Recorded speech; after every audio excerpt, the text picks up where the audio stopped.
Salam ya akhi Hiram bin Hayyan. Salam sejahtera juga ke atasmu wahai saudaraku Hiram bin Hayyan. Terkejut Hiram bin Hayyan. Ya Uwais, min aina arafta ismi wa arafta isma abi? Dari mana kamu tahu nama saya dan nama pak saya? Kata Uwais Al-Qarni, al-arwahu junudun mujannadah ma ta'arafa fiha talaf wa ma tanakara fiha ikhtalaf. Ruh-ruh kita dahulu berasal dari negeri yang sama, iaitu negeri roh namanya, negeri Lahud. Jadi setiap roh ni berpasang-pasangan. Siapa yang pernah jumpa di sana, ma ta'arafa fiha talaf, siapa yang pernah jumpa di sana, dia akan jumpa dekat dunia ini walaupun jauh. Saya daripada Sarawak tuan-tuan. Saya jumpa dengan Syekh Sanusi di sini dekat section 7 jumpa, bukan kecil je section 7 ni. Masya-Allah. Awak jumpa kat surah Taqwa, awak tak jumpa di surah As-Salam yang lain. Sebab dahulu kami pernah jumpa di alam arwah Syekh.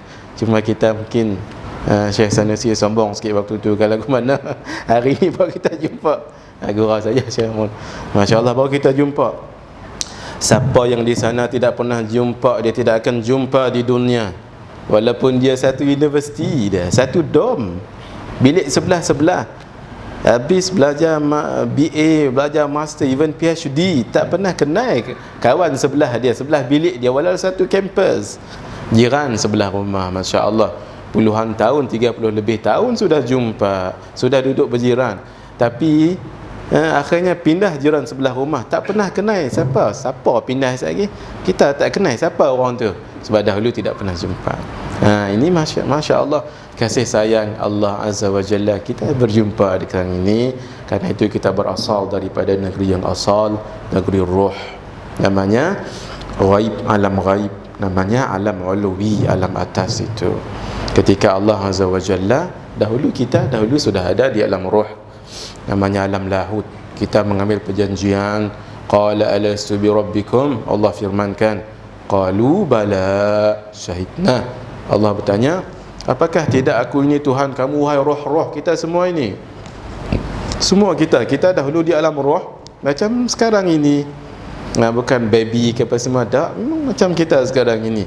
Kita mengambil perjanjian waktu itu, mengakui, qalu bala syahidna, wahai Allah, benar kami menjadi saksi. Jadi ketika itu roh semua menyaksikan bahawa Allah itu Tuhannya. Bila Allah itu Tuhannya, sudah sampai kepada maqam Khaliq dengan maqam makhluk, maqam makhluk dengan Khaliq. Masih yang dipertuhankan Allah, yang bukan makhluk. Itu satu. Akhirnya ceritanya panjang, saya ringkaskan saja ya. Allah berfirman, thumma radatnahu asfala safilin, kemudian kami turunkan ia kepada tempat yang paling bawah. Ulama sufi mengatakan ia merujuk kepada alam-alam yang nanti ditempuh oleh roh ini tadi. Tafsiran lain memang lainlah, ini tafsiran sufi. Thumma radatnahu asfala safilin, kemudian nanti kami akan turunkan roh ini tadi daripada alam arwah, namanya alam lahud, berjanji bahawa Allah itu Tuhannya. Allah akan turunkan ke alam safilin. Sebab itu ulama sufi mengatakan ada satu alam lagi namanya alam sufli. Alam sufli, sufli maksudnya sufel, maksudnya bawah. Jadi maksudnya roh ini tadi berada di alam uluwi, alam atas. Dia akan diturunkan ke bawah. Sebab itu ulama sufi mengatakan setelah roh ini berada di alam arwah dan lahud, maka diturunkan ke satu alam lain namanya alam jabarut. Di alam jabarut ini roh dipakaikan satu pakaian yang indah dan megah, namanya pakaian sultani. Sebab itu roh ketika itu dipanggil roh sultani. Turun ke satu alam lain namanya alam malakut. Maka ketika itu roh tidak berdosa, roh tidak kenal yang namanya dosa, maksiat, dunia roh tidak kenal. Benda-benda yang begini roh tidak kenal ketika itu. Bersih sebersih-bersihnya, tidak berdosa, tidak dinodai dengan dosa dan maksiat. Ketika itu roh itu masih suci, bercahaya. Dia dipakaikan satu pakaian namanya pakaian ruhi, roh. Jadi roh itu dipanggil roh. Akhirnya sampai satu apa yang Allah firmankan, thumma radatnahu asfala safilin, dia akan diturunkan ke alam yang bawah. Jadi alam bawah itu alam mulki, alam kasar, alam nyata, alam melihat, alam yang touchable. yang sensible, yang boleh merasa, yang boleh melihat. Alam itulah namanya alam dunia lah ni. Jadi roh itu daripada alam arwah, lahut, alam jabarut, alam malakut, turun kepada alam mulki. Alam ni lah alam mulki. Bila di alam mulki, roh tidak boleh berjalan sebegitu sahaja. Dia mesti dipakaikan suatu pakaian yang lain. Itu namanya pakaian jusmani. Sebab itu kita dipanggil jisim. Jisim. Roh tu masuk ke dalam jisim, badan ini. Dan badan ini berasal daripada tanah. Sebab kullukum min Adam wa Adam min turab. Setiap kamu daripada Nabi Adam berasal daripada turab, daripada tanah. Maka dibuatlah Adam itu daripada tanah, Nabi Adam AS daripada tanah. Kemuliaan manusia, Allah mengatakan, wa nafakhtu fihi min ruhi. Kemudian Allah meniupkan roh, maksudnya roh kita ini adalah berasal daripada yang mulia. Wa nafakhtu fihi min ruhi. Dan kata Allah, seolah-olah ayatnya zahir tapi tidak begitu. Aku tiupkan ia, roh itu masuk ke dalam badan itu, min ruhi, daripada rohku. Allah punya roh? Hasya lillah, subhanallah. Allah tidak punya roh. Kalau tidak Allah punya roh, maka sama dengan manusia, sama dengan makhluk. Laisa kamitslihi syai'. Ulama tauhid mengatakan, iaitu kita hadir, datang daripada tempat kemuliaan daripada Allah, bukan tempat kehinaan tapi kemuliaan.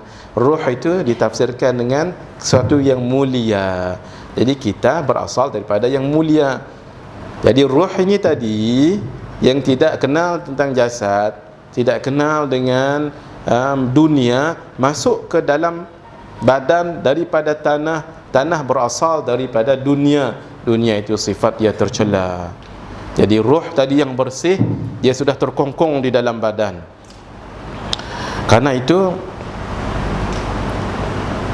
roh ini sudah masuk ke dalam satu kegelapan yang pertama, iaitu kegelapan zulmatul kaun. Kegelapan yang pertama, iaitu kegelapan tubuh badannya yang bersifat kasar daripada tanah. Sebab itu nanti roh ni akan lupa kepada Allah. Sebab dia berasal daripada tempat yang tidak berdosa dan penuh dengan cahaya, tidak kenal dengan kegelapan. Tapi akhirnya dia sudah masuk ke dalam jasad. Jasad itu adalah kegelapan pertama untuknya. Nanti semakin dia growing up, dia tidak kenal akan dunia. Akhirnya dia datang kepada dunia. Daripada dunia itu baby. Dia tak kenal dengan dunia. Akhirnya dia sudah kenal dengan dunia.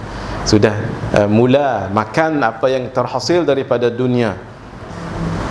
Makanan daripada tumbuh-tumbuhan, tumbuh-tumbuhan daripada benih, benih itu tumbuh daripada bumi, daripada tanah, tanah sifatnya gelap. Manusia sudah semakin accumulated, bertambah-tambah kegelapan. Roh tadi sudah kenal, badan dah gelap dah, maka bertambah lagi, bertambah gelap. Minum susu, susu daripada lembu, maka roh sudah kenal yang makhluk yang namanya lembu. Roh ini sudah mula kenal. Dia sikit-sikit, walhal dia sentiasa ingat pada Allah, ingat pada Allah, ingat pada Allah. Akhirnya dia lahir ke dunia, jadi baby. Masya Allah, mohon maaf telanjang, tidak kenal.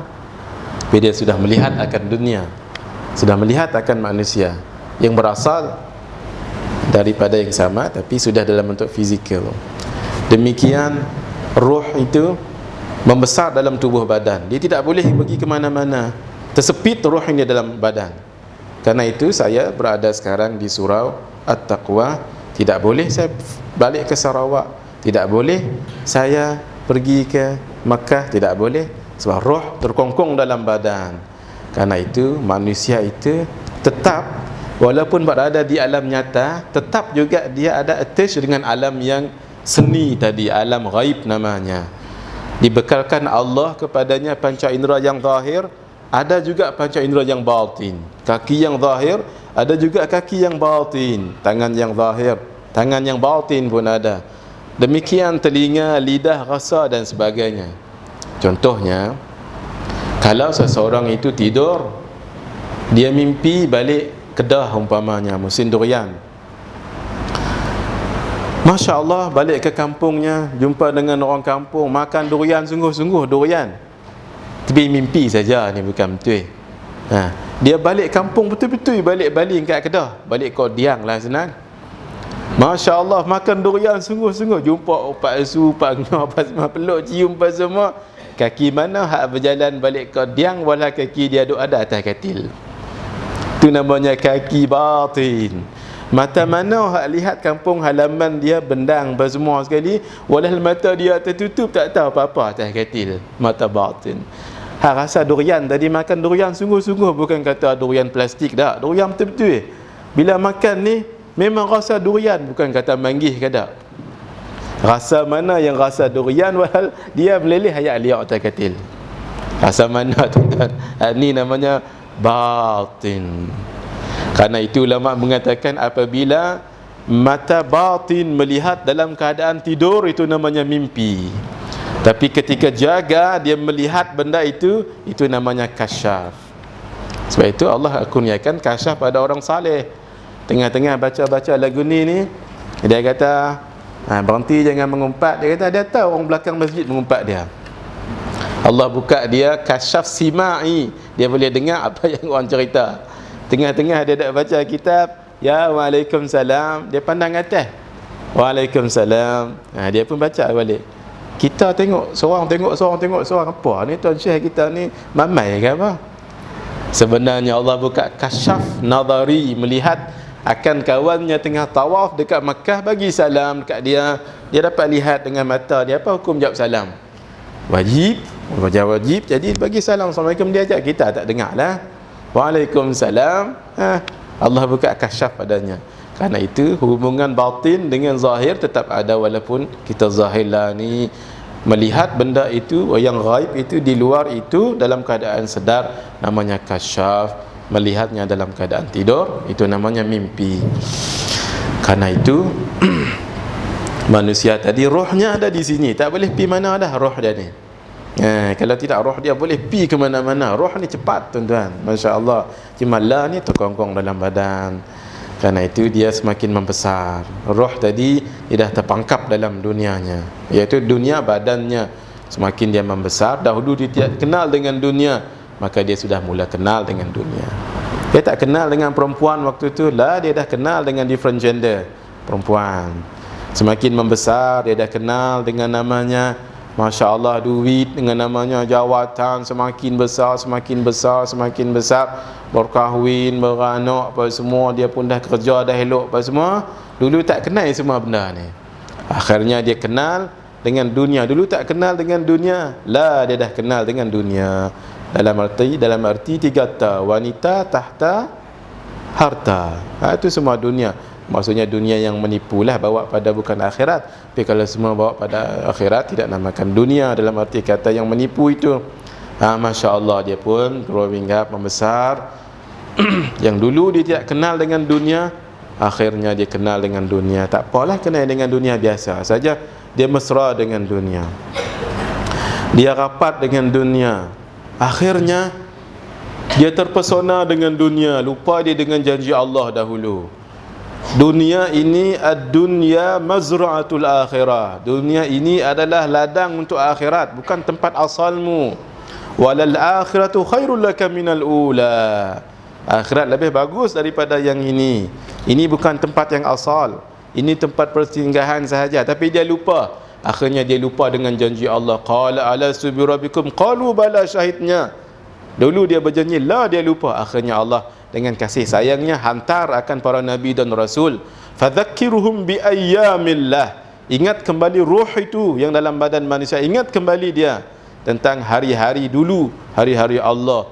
Ingat perjanjiannya dengan Allah, kembali balik. Tidak cukup dengan itu, Allah bagikan kitab dan bagi suhuf.